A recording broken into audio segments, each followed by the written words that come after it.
각 종교마다 종교가 상징하는 것이 있습니다. 불교는 연꽃이 불교의 상징입니다. 이것은 순환한다. 탄생과 죽음의 순환을 연꽃이 상징하기 때문에 불교는 연꽃이 불교의 상징입니다. 그리고 유대교는 다윗의 별이라고 하는 육각형의 별이 그들의 상징입니다. 다윗처럼 위대한 왕이 출현하기를 지금도 기다리고 그들을 구원할 메시아를 기다리고 있습니다. 그것이 바로 유대교의 상징입니다. 이슬람은 초승달입니다. 이 초승달이 이슬람이 비잔티움을 점령하기 이전부터 비잔틴에 대한 주권을 상징하는 의미로 그 초승달이 지금도 이슬람의 상징이 되었습니다. 자, 그렇다면 우리 기독교의 상징은 무엇일까요? 기독교의 상징은 십자가입니다. 십자가에 죽으신 예수 그리스도를 기념하는 그 십자가가 우리 기독교의 상징입니다. 그런데 이 십자가는 고대 지혜로운 헬라인들에게는 매우 어리석고 미련한 것이었습니다. 왜냐하면 그 십자가는 무시무시한 사형털이기 때문입니다. 로마의 심각한 반역죄를 짓지 않으면 이 십자가에 처형하지 않았어요. 그만큼 십자가는 너무나 끔찍한 사형털이기 때문입니다. 그러므로 로마 사람들은 이 십자가에 로마 시민들을 절대 못 박지 않았습니다. 사도 베드로는 십자가에 거꾸로 달려 죽었는 것에 반하면 사도 바울은 십자가에 달려 죽지 않았습니다. 왜냐하면 사도 바울은 로마 시민권자이기 때문입니다. 그러므로 이 사도 바울은 도쿄에서 목배임 당하여 그렇게 순교하였습니다. 그만큼 십자가는 끔찍한 사형들인데 그 십자가에 달린 예수를 믿는다는 것은 너무나 미련하고 어리석은 것이다 라고 그렇게 고대 헬라인들은 생각하였습니다. 그리고 유대인들에게는 거리끼는 것입니다. 신명기 21장 21절 가서 보시면 나무에 달린 자는 저주를 받았음이라 라고 말합니다. 나무에 달려 죽는다는 것은 하나님의 저주를 받은 것이다. 그러므로 어떻게 예수가 주가 될 수 있느냐 하면서 십자가에 달리신 예수님은 유대인들에게 거리끼는 것이었습니다. 그러나 십자가는 하나님께서 우리를 구원하시기 위해서 독생자 예수 그리스도를 보내시고 그 예수님을 우리 죄를 위하여서 못 박은 것이 바로 십자가입니다. 그러므로 그리스도인들은 이 십자가를 자랑할 수밖에 없는 것입니다. 오늘 말씀은 6월절에 관한 말씀입니다. 이 6월절은 출애굽과 연관되어 있습니다. 출애굽이 노예되었던 이스라엘이 구속과 해방을 누린 사건이라면 6월절은 그것이 가능하게 한 아주 중요한 일입니다. 6월절이 없이는 이 출애굽이 일어날 수가 없었습니다. 그러므로 이 6월절은 유대인들에게 너무나 중요한 것이었습니다. 이런 6월절에 죽었던 것이 바로 어린 양이었습니다. 이 어린 양이 6월절의 핵심이었습니다. 그 피를 바르던 사람들은 다 죽음의 그림자가 지나갔지만 그 피를 바르지 않은 사람들의 집에는 끔찍한 재앙이 임하였습니다. 이런 6월절 어린 양을 신약성경에서 바로 예수 그리스도께서 6월절 어린 양이라고 증거하고 있습니다. 요한복음 1장 29절 말씀 보시면 세례 요한이 요단강에서 세례받으러 오는 예수님을 향하여서 보라 세상 죄를 지르고 가는 하나님의 어린 양이로다 그렇게 말하였습니다. 또 사도 바울은 고린도전서 5장 7절에서 6월절 우리의 어린 양 예수 그리스도께서 죽으셨도다 라고 말하고 있습니다. 그뿐만 아니라 계시록에서 5장에서는 어린 양에게 찬송과 영광을 돌리는 장면이 나옵니다. 이렇게 신약 성경은 예수 그리스도께서 6월절 어린 양이었다는 것을 그렇게 끊임없이 증거하고 있습니다. 그렇다면 출애굽에 죽었던 6월절 어린 양과 예수 그리스도와 어떤 관계가 있는지, 예수님 십자가 죽음과 어떤 관계였는지 오늘 본문의 말씀을 통하여 함께 살펴보기를 원합니다. 첫 번째 따라하겠습니다. 십자가는 하나님의 주도적인 구원의 계획입니다. 우리 1절 말씀 볼까요? 12장 1절 시작. 여호와께서 애굽 땅에서 모세와 아론에게 일러 말씀하시되. 여호와께서 애굽 땅에서 모세와 아론에게 일러 말씀하시되. 무엇을 말씀하신 겁니까? 이 6월절 사건에 대해서 말씀하신 것입니다. 이 6월절 사건은 여호와께서 하나님께서 주도적으로 말씀하시고 하나님께서 주도적으로 이루신 사건입니다. 과거에 모세는 자신의 젊은 혈기로 이스라엘 백성들을 구원하려고 하였지만 그 모든 일들을 다 실패하고 말았습니다. 인간의 노력은 실패할 수밖에 없어요. 그러나 하나님께서 이제 직접 노예가 되었던 이스라엘 백성들을 출애굽시키기 위해서 6월절 사건을 일으키는데 모세와 아론을 부르셔서 어떻게 6월절을 행하여야 될지, 또 이 일을 통해서 하나님께서 어떤 일을 하실지를 자세하게 그렇게 알려주고 있는 것입니다. 그러므로 6월절은 하나님이 주도하시고 하나님이 이루신 구원의 계획이었습니다. 마찬가지로 십자가를 통하여 죄인된 우리를 구원하시는 것은 하나님의 이 구원의 계획이었습니다. 그것은 사람의 지혜가 아닙니다. 하나님께서 철저하게 주도하시고 이루신 계획이었습니다. 여기에 대해서 성경은 말씀하고 있습니다. 고린도전서 1장 22절 24절 말씀 보시면 유대인은 표적을 구하고 헬라인은 지혜를 찾으나 우리는 십자가에 못 박힌 그리스도를 전하니 유대인에게는 거리끼는 것이고 이방인에게는 미련한 것이로되 오직 부르심을 받은 자들에게는 유대인이나 헬라인이나 그리스도는 하나님의 능력이요 하나님의 지혜니라 라고 말합니다. 십자가에 죽으신 그 예수 그리스도를 통하여서 구원하시는 이 계획은 사람의 지혜가 아니라는 겁니다. 사람의 머리에서 나온 것이 아니라는 거예요. 철학의 산물도 아니라는 것입니다. 또 자유주의자들 주장처럼 로마의 해방운동 하려 하다가 실패한 죽음, 그런 청년의 죽음이 아니라는 것입니다. 십자가에 죽으신 그 예수 그리스도는 하나님의 아들이었으며 그 예수님의 십자가 죽음을 통하여 죄인인 우리들을 구원하고자 하는 것은 하나님의 지혜였다는 것을 사도 바울이 강력하게 말하고 있습니다. 그렇다면 여러분, 이 하나님의 구원의 지혜, 하나님의 구원의 계획은 언제 세우신 것일까요? 여기에 대해서 사도 베드로는 베드로전서 1장 18절 10절에서 이렇게 말하고 있습니다. 너희가 너희 조상이 물려준 헛된 행실에서 대속함을 받은 것은 은이나 금같이 없어질 것으로 된 것이 아니요 오직 흠없고 점없는 어린 양 같은 그리스도의 보배로운 피로 된 것이라. 그는 창세 전부터 미리 알려진 바 됨이나 이 말세에 의해 너희를 위하여 나타나신 바 되었으니 라고 말합니다. 어린 양 예수 그리스도를 통하여서 그 어린 양 예수 그리스도의 그 보배로운 피로 말미암아 우리를 구원하고자 하는 그 하나님의 구원의 계획은 임기응변적으로 만드는 것이 아닙니다. 언제부터 계획된 것일까요?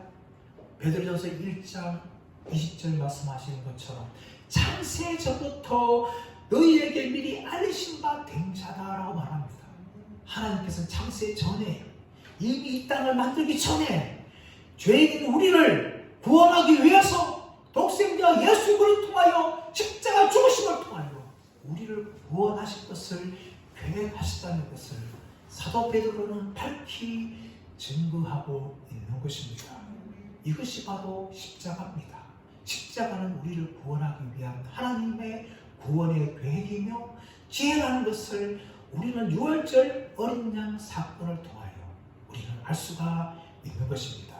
두 번째 십자가는 알아볼까요? 십자가는 오직 유일한 구원의 길입니다. 십자가는 오직 유일한 구원의 길입니다. 우리 7절 말씀 볼까요? 7절 말씀 읽어보겠습니다. 시작. 그 피를 양을 먹을 집 좌우 문설주와 인방에 바르고 어린 양의 피를 가지고 이 어린 양의 피를 가지고 좌우 문설주와 인방에 바르라는 거예요. 그렇게 되면 어떻게 됩니까? 13절 말씀 볼까요? 13절 시작. 내가 애국 땅을 칠 때에 그 피가 너희가 사는 집에 있어서 너희를 위하여 표적이 될지라. 내가 피를 볼 때에 너희를 넘어가리니 재앙이 너희에게 내려 멸하지 아니하리라. 죽음의 그림자가 지나갈 때에 그 피가 문설주와 인방에 바르져 있으면 그 피를 보고 그냥 넘어간다는 겁니다. 그래서 재앙이 그 피를 바른 집에는 결코 임하지 않는다 라고 말하고 있는 것입니다. 만약에 여러분 이스라엘 백성들일 때 하나님 말씀에 순종하고 믿지 않아서 어린 양을 죽이지 않고 잡지 않고 그 피를 문설주와 인방에 바르지 않는다면 어떻게 되었을까요? 그러면 죽음의 그림자는 그냥 그 집을 넘어가는 것이 아니라 그 집에 임하여서 그 집의 장자와 짐승의 첫 새끼가 죽임을 당하는 겁니다. 이스라엘 백성이냐 애굽인이냐 이 혈통의 문제가 아니에요. 여기서 살 방법은 무엇입니까? 유일한 길은 내가 아브라함 자손이라 따지는 것이 아니라 어린 양의 피를 바르느냐 안 바르느냐, 이것이 바로 그들에게 유일한 살 길이었습니다. 아무리 이스라엘 백성을 이야기하면서 그 피를 바르지 않는다면 그 죽음의 그림자는 그 위에 임했을 것입니다. 그래서 그 사람들이 다 죽었을 거예요. 이것이 중요한 겁니다. 하나님께서 6월절 그림자를 그냥 넘어가려는 방법은 바로 어린 양을 잡아서 그 피를 가지고 문설주와 인방에 바르는 것이었습니다. 그것이 표적이 되는 거예요. 그럴 때 죽음의 그림자가 그냥 지나가서 그 집을 멸하지 않겠다라고 말하고 있는 것입니다. 이것이 바로 재앙을 피할 수 있는 유일한 구원의 길이었습니다. 마찬가지로 하나님께서 죄인인 우리들에게 영원한 지옥에서 멸망하지 않을 수 있는 유일한 길을 우리에게 허락해 주셨습니다. 그 길이 무엇입니까? 바로 독생자 예수 그리스도 하나님의 어린 양을 믿는 것입니다. 사도행전 4장 12절 말씀에 다른 이름으로서는 구원을 얻을 수 없나니 천하 인간 중에 구원을 얻을 만한 다른 이름을 너희에게 주신 일이 없다라고 말씀합니다. 또 예수님께서는 요한복음 14장 6절에서 내가 곧 길이요 진리요 생명이니 나로 말미암지 않고는 아버지께로 올 자가 없다라고 말하고 있습니다.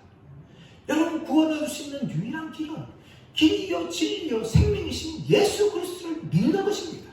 오직 예수님만 믿는 거예요. 다른 길은 없습니다. 그런데 오늘날 여러분 이 하나님의 구원의 길에 대해서 많은 불신자들이 불만을 가집니다. 어떻게 가집니까? 왜 구원의 길이 한 가지밖에 없느냐? 기독교는 너무나 독선적이다. 이렇게 이야기합니다. 그러면서 종교다원주의, 모든 종교의 뿌리는 하나며 모든 종교는 다 같다. 그래서 기독교를 믿든 불교를 믿든 도교를 믿든 이스라엘 믿든 뭐 천도교를 믿든 아무 상관이 없다. 어느 종교를 다 믿어도 천국에 갈 수 있다. 그렇게 이야기합니다. 여러분 그러나 이런 종교다원주의의 사상은 성경과 전혀 다른 내용입니다. 성경은 그 어디에도 예수 그리스도 외에 다른 구원의 길이 있다고 말하고 있지 않습니다. 유대인들조차도 율법을 통하여 구원 얻기 실패하였습니다. 이방인들조차도 자신의 양심과 선행을 따라서 구원받기 실패하였습니다. 그래서 하나님께서 무엇을 주셨습니까? 예수 그리스도를 믿음으로 말미암아 주시는 구원의 의를 주신 것이에요. 믿는 자들에게 의롭다 하심을 선언하는 이 복음을 주셨는데 지금도 수많은 사람들은 이걸 거부하는 겁니다. 왜 예수만 길이냐? 왜 예수만 믿어야 하느냐? 하는 식으로 끊임없이 지금도 기독교를 독선적인 종교로 편견의 종교로 몰아붙이고 있습니다.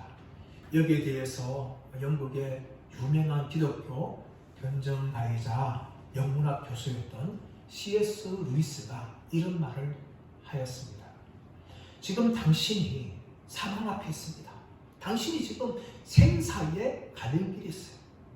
그런데 당신이 살 수 있는 유일한 길이 당신 앞에 있는데 그것을 두고 왜 내가 살 수 있는 길이 이 길밖에 없느냐? 그렇게 따지며 불평하는 것은 너무나 어처구니 없는 일입니다. 그렇게 말을 하였습니다. 여러분 그렇지 않습니까? 우리 앞에 살 수 있는 유일한 길이 주어져 있다면 거기를 걸어야 되는 거예요. 그런데 거기를 걷지 않고 왜 이 길밖에 없느냐 하면서 불평하는 것은 자신이 살 수 있는 그 유일한 길을 포기하는 거예요. 너무나 어리석은 행동입니다. 그런데 지금도 수많은 사람들이 하나님이 제시하신 이 유일한 구원의 길을 거부하고 자기들 나름대로 길을 지금 찾고 있어요. 그래서 영원한 멸망의 길로 갈 수밖에 없는 것입니다. 6월절 사건에서도 하나님께서는 어린 양을 잡아서 그 피를 문설주와 임방에 바른 사들만에게 죽음의 그림자가 지나가고 멸하지 않겠다라고 말한 것입니다. 그리고 그 피를 바른 사람들은 다 살아났습니다. 이것이 하나님의 구원의 방법입니다. 여러분, 하나님께서 죄인인 우리들에게 허락하신 유일한 구원의 길은 십자가에 달려 죽으신 예수 그리스도를 믿는 길밖에 없는 줄 저와 여러분 믿으시길 간절히 바랍니다. 그리고 이 십자가를 결코 부끄러워하지 않고 끝까지 십자가를 자랑하는 은혜가 있기를 축복합니다.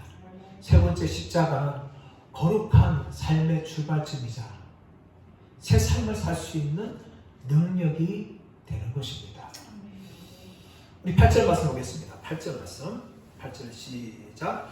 그 밤에 그 고기를 불에 구워 먹고 무교분과 쓴 나물과 아울러 먹고 어린 양을 잡아서 그 피를 바른 후에 해야 할 무엇인가 하면 그 어린 양 남은 고기를 불에 구워 먹고 무교분과 쓴 나물을 아울러 먹는 것입니다.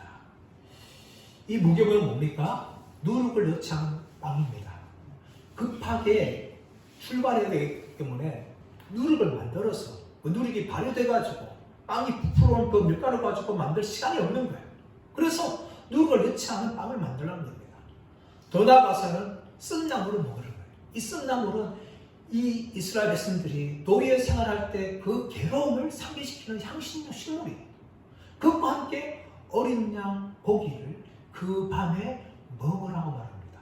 가족 모두가 다 먹고 남기지 말라. 그렇게 하나님이 말씀을 하십니다. 그런데 15절 말씀 볼까요? 15절 말씀 읽어보겠습니다. 시작. 너희는 이래 동안 무교병을 먹을지니 그 첫날에 누룩을 너희 집에서 제하라. 무릇 첫날부터 일곱째 날까지 무교병을 먹는 자는 이스라엘에서 끊어지리라. 이 무교절이 뭔가 하면 이스라엘 백성들이 나중에 출애굽한 후에 6월절과 함께 같이 지키는 절기가 무교절입니다. 6월절이라도 하고 무교절이라도 하고 있는데 이 무교절은 6월절 첫날 다음부터 6일 동안 그렇게 진행되어집니다. 이 무교절은 무엇을 먹는가 하면 누룩을 먹지 않는 빵을 먹는 거예요. 그리고 이 무교절에서 한 가지 행사가 있는데 그것이 무엇인가 하면 이 6월절을 하고 있는 무교절이 다가오면 그 이스라엘 집의 가장 큰 어른은 집 곳곳에 있는 누룩을 다 제거하는 거예요. 누룩을 깨끗하게 제거하여서 무교병, 누룩을 넣지 않은 그 빵을 함께 먹습니다. 이것이 무교절이에요. 무교절의 가장 큰 행사는 뭔가 하면 누룩을 제거하는 거예요. 누룩 없는 빵을 먹는 겁니다. 그렇다면 누룩은 무엇을 상징할까요? 누룩은 바로 죄를 상징합니다. 죄가 바로 누룩이에요. 그러므로 무교절이 다가오면 이스라엘 집 곳곳에 있는 누룩을 다 제거하고 깨끗하게 청소를 해야 합니다. 그리고 무교병과 함께 이 어린 양 고기를 먹습니다.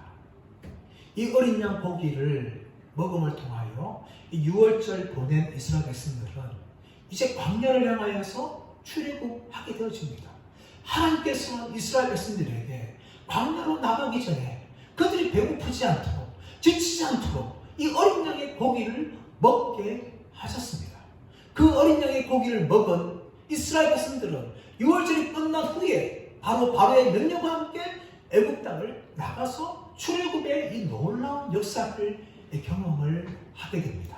그리고 이 6월절을 경험한 이스라엘 백성들은 6월절이 다가올 때마다 집 곳곳에 있는 무교, 다시 말하면 누룩을 다 그렇게 제거하여서 이 6월절 음식을 먹게 되는 것입니다. 이것이 바로 6월절 무교절의 행사입니다. 자, 그렇다면 이것을 제거하는 것은 무엇인가 하면 바로 어린 양 예수 그리스도와 죄는 함께할 수 없다는 것을 말합니다. 그리고 더 나아가서는 어린 양 예수의 능력이 우리 인간 가운데 있는 모든 죄를 다 몰아낸다는 것을 성경은 우리에게 말하고 있는 것입니다. 여러분, 우리는 인간입니다. 우리가 인간이기 때문에 우리의 힘으로 죄를 이길 수 없어요. 죄를 이길 수 있는 방법은 무엇입니까? 바로 예수 그리스도의 능력을 힘입는 것입니다. 예수님께서는 요한복음 6장 53절, 35절에서 인자의 살을 먹지 않고 인자의 피를 먹지 않는 자는 꺼내진다라고 말씀합니다. 이게 무슨 말입니까? 이 말이 무슨 말인가 하면 바로 우리가 죄를 이기기 위해서 예수 그리스도를 영적으로 양식을 삼아야 된다라는 것을 이야기합니다. 여러분, 기독교에 우리가 예식 중에 특히 두 가지가 있죠. 하나는 예배가 있고 또 이제 설교를 하는데 성찬식 할 때가 있습니다. 이 성찬식은 눈에 보이는 설교예요. 눈에 보이는 표시입니다. 설교는 귀로 듣는 거 아닙니까? 근데 성찬식을 통하여서 예수님께서 우리를 위해서 십자가에 피 흘려 죽으셨고 우리를 위해서 사를 지겠다는 것을 떡을 먹으며 포도주를 먹으며 그렇게 기념하는 것입니다. 그것은 무엇입니까? 예수님이 나의 영적인 생명이라는 것을 우리가 그렇게 기념하는 것입니다.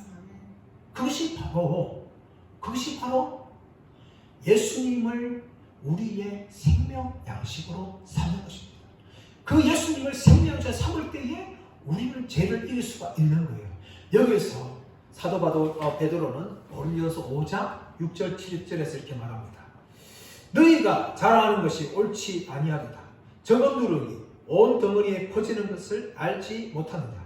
너희는 누룩 없는 자인데 새 덩어리가 되기 위하여 묵은 누룩을 내버리라. 우리의 유월절 양 곧 그리스도께서 희생되셨느니라 라고 말합니다. 적은 누룩이 온 덩어리에 퍼지는 것을 알지 못하느냐. 너희는 누룩 없는 자인데 새 덩어리가 되기 위해서 묵은 누룩을 내버리라. 다시 말하면 우리 가운데 있는 죄를 버리라는 거예요. 그런데 우리 힘으로 버릴 수 없다는 겁니다. 그래서 사도 바울은 이렇게 덧붙이죠. 우리의 유월절 양 곧 그리스도께서 희생되셨느니라.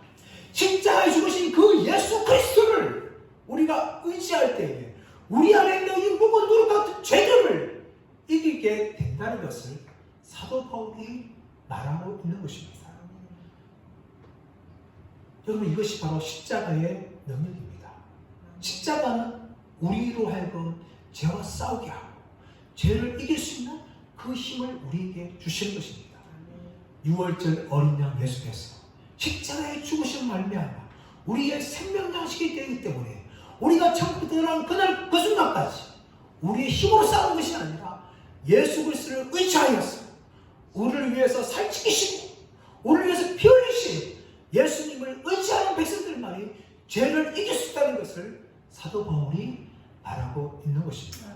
그것이 바로 6월절 어린 양이 바로 이스라엘 백성들에게 출발할 때 양식이 된 것입니다. 여정을 떠나기 위하여서 그들은 고기를 먹고 힘을 냈습니다. 마찬가지로 우리가 영적인 길을 걸어가서 악한 마귀와 싸울 때에도 내 힘으로 싸우는 것이 아니라 어린 양 예수 그리스도를 날마다 의지함을 통하여 우리는 죄를 이기고 마귀를 이길 수 있는 능력을 가지게 된다는 것을 오늘 6월절 어린 양 동물을 통하여서 우리에게 말하고 있는 것입니다. 네 번째, 이 십자가는 어둠과 마귀의 권세를 심판하신 사건입니다. 우리 12절 말씀 볼까요? 12절 같이 읽겠습니다. 시작.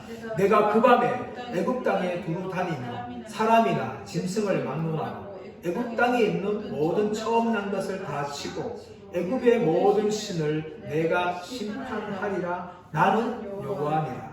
내가 그 밤에 애굽 땅을 두루 다니며 사람이나 짐승을 막론하고 애굽 땅에 있는 모든 처음 난 것, 사람의 첫 아들, 짐승의 첫 아들을 하나님이 치신다 라고 말씀하시는데 한 가지를 더 붙이죠. 그게 뭡니까? 애굽의 모든 신을 내가 심판하리라 라고 말합니다. 하나님께서 이스라엘 백성들을 출애굽시키기 위해서 지금까지 9가지 재앙을 일으켰습니다. 그 9가지 재앙은 사실은 애굽에 있는 신들을 향한 심판이었습니다. 나일강도 신입니다. 개굴도 신이에요. 이 모든 것들 다 신을 다 심판하시는데 오늘 이 마지막 10가지 재앙을 할 때에도 애굽의 첫째 난을 다 칠 뿐만 아니라 애굽의 모든 신을 내가 심판하리라 말합니다. 10가지 재앙은 10번째 재앙은 무슨 재앙이었습니까? 죽음의 그림자가 지나가면서 통해서 사람들의 이 첫째 아들, 짐승의 첫째 새끼를 심판하시는 거예요. 사람의 첫째 아들 중에 누가 있는가 하면 바로의 장자가 있었습니다. 바로는 어떤 존재입니까? 바로는 흔히 자신을 향하여 태양신의 아들이다, 태양신 내, 태양신 라라고 부르는 그 신, 애굽에서 가장 강력한 신으로 인정받는 그 신의 아들이라고 바로는 늘 자신을 이야기했습니다. 그래서 애굽 사람들이 자신을 숭배하게 했어요. 태양신의 아들을 숭배한다는 겁니다. 그러므로 이 바로의 아들을 죽인다는 것은 태양신을 9번째 흑암의 재앙을 통해서 심판했는데 이제 그 아들이 바로를 심판하시는 거예요. 그리고 더 나아가서 짐승의 첫 새끼를 심판하지 않습니까? 짐승 중에는 황소가 있고 암소가 있고 염소가 있고 숫소가 있고 이런 소들이 있는데, 이 동물들이 있는데, 그런데 이런 모든 신들이 다, 이 모든 짐승들이 다 애굽의 신들이었어요. 애굽 사람들은 이런 가축들을 신으로 섬겼고 사자나 여우나 바리 같은 이런 야생 동물들도 신으로 섬겼어요. 그러면 하나님께서 짐승의 첫 새끼를 치시는 것은 무슨 의미가 있는가 하면 애굽의 모든 신들을 다 심판하신다는 의미가 있는 겁니다. 그럼 십자가는 무엇입니까?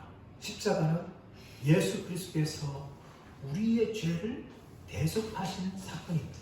그런데 그 십자가는 단순히 우리의 죄만 대속한 것이 아니라 마귀의 권세를 완전히 깨뜨리신 사건이 바로 십자가입니다. 할렐루야. 우리는 월요일날 창세기 3장 5절 말씀을 통하여서 여인의 후손에 관한 하나님의 말씀을 들었어요.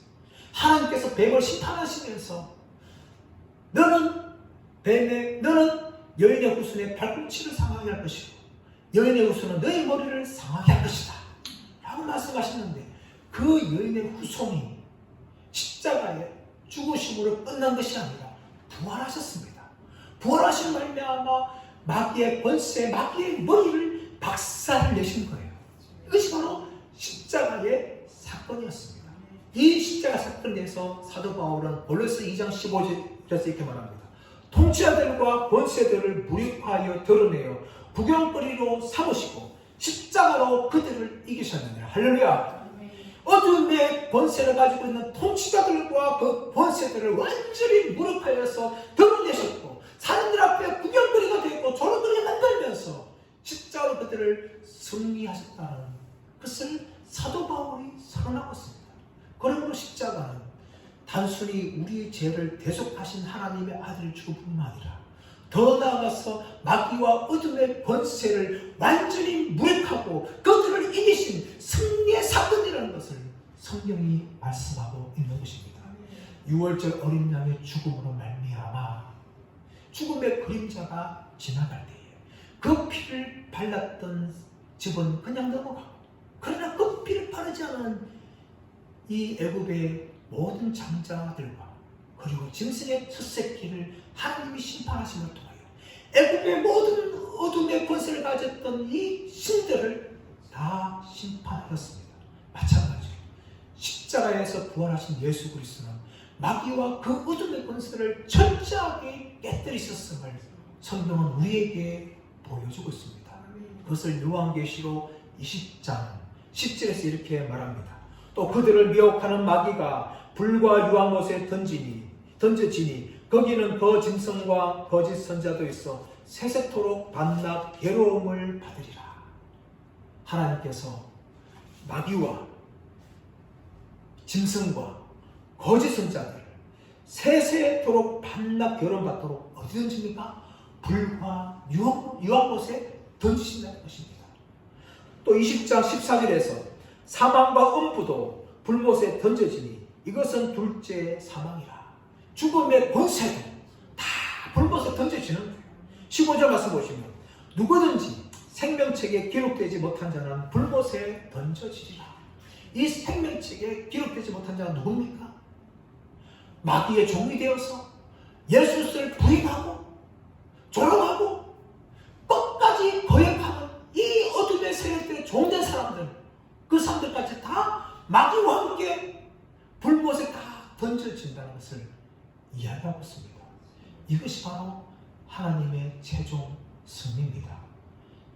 그러나 지금도 마귀는 그 최종 승리가 오기까지 최후의 발언을 하고 있어요. 끊임없이 자기가 이 최종 운명을 당할 그 순간까지 최후의 발언을 지금도 하고 있으면서 하나님 나라를 대적하고 하나님의 백성들을 향하여 끊임없이 공격합니다. 그러나 여러분, 우리에게는 이미 요한계시를 통하여 최종 승리가 우리에게 주어져 있습니다. 그러므로 우리가 해야 할 것은 무엇입니까? 마귀가 어떻게 공격한다 할지라도 그 마귀의 권세에 우리가 항복하지 않고 대장 되시는 예수 그리스도를 의지하여서 끝까지 우리가 승리하면서 바라보며 믿음의 길을 걸어가는 것입니다. 그런데 이 싸움은 앞으로 승리할지 모를지 아무것도 모르는 싸움이 아니라 이미 우리에게 승리가 보장되어 있고 이미 승리가 기록되어 있는 싸움입니다. 그러므로 우리는 결코 실패할 수 없는 전쟁을 하는 거예요. 이미 이긴 전쟁을 우리가 하는 겁니다. 왜요? 예수께서 마귀와 그 어둠의 모든 권세들을 다 불못에 던지시기 때문입니다. 그러므로 우리는 이 최종 승리를 바라보며 우리는 끝까지 이 십자가를 자랑하고 십자가를 부끄러지 않는 그런 사람들이 되어야 될 줄 믿습니다. 아도니람 저더슨이라는 이 미얀마 선교사가 계십니다. 이분은 미국 개척 시대 때 미얀마로 이제 선교사를 떠났습니다.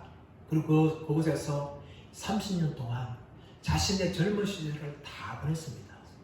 그 30년 선교사를 하면서 이분은 자신의 아내도 그 땅에 심었고 그 땅에 묻었고 자신의 아들 자식들도 그 땅에 묻었어요. 그러나 그 땅을 떠나지 아니하고 그 미얀마 땅에서 30년 동안 자신의 몸을 선교에 바쳤습니다. 그리고 이분을 통하여서 미얀마 땅에 선교의 꽃이 피어난 거죠. 이분이 30년 선교 생활을 다 마치고 이제 고국으로 귀국하였고 교회에 가서 자신의 고향 교회에 가서 이제 선교 보고를 하게 되었습니다. 30년 만에 이 선교사가 방문해서 선교 보고를 하니까 사람들이 얼마나 많이 모일지 몰라요. 그러면서 그들은 정말 많은 기대를 하였습니다. 아도니란 저더슨이 얼마나 이 미얀마에 있었던 그 선교의 놀라운 일들을 자신들에게 이야기해 줄까, 뭔가 색다른 이야기 있지 않을까 하면서 벌떼 같은 사람들이 모였어요. 아도니란 저더슨에게 주어진 시간은 30분이었습니다. 그런데 이 저더슨 선교사가 이 30분 중에 거의 20분 넘게 예수님의 십자가에 대해서만 설교를 하는 거예요. 이 선교보고 다 끝난 후에 지냈던 친구가 찾아와서 이야기합니다. 여보게, 당신이 30년 만에 고국해서 선교 복음을 한다 해서 우리는 정말 기대했다. 당신이 정말 그 30년 동안 선교했던 무엇인가 색다른 그런 이야기를 듣고 싶었어. 우리가 이렇게 왔는데 그런 이야기는 하지 않고 오직 십자가 설교뿐이었네. 그 십자가 설교는 우리가 지금도 듣고 있는 설교라네. 왜 자네는 30년 동안 색다른 선교 보고를 하지 않았는가? 그렇게 아도니람 저더슨에게 물었습니다. 그러자 아도니람 저더슨이 그 사람에게 이런 말을 하였습니다.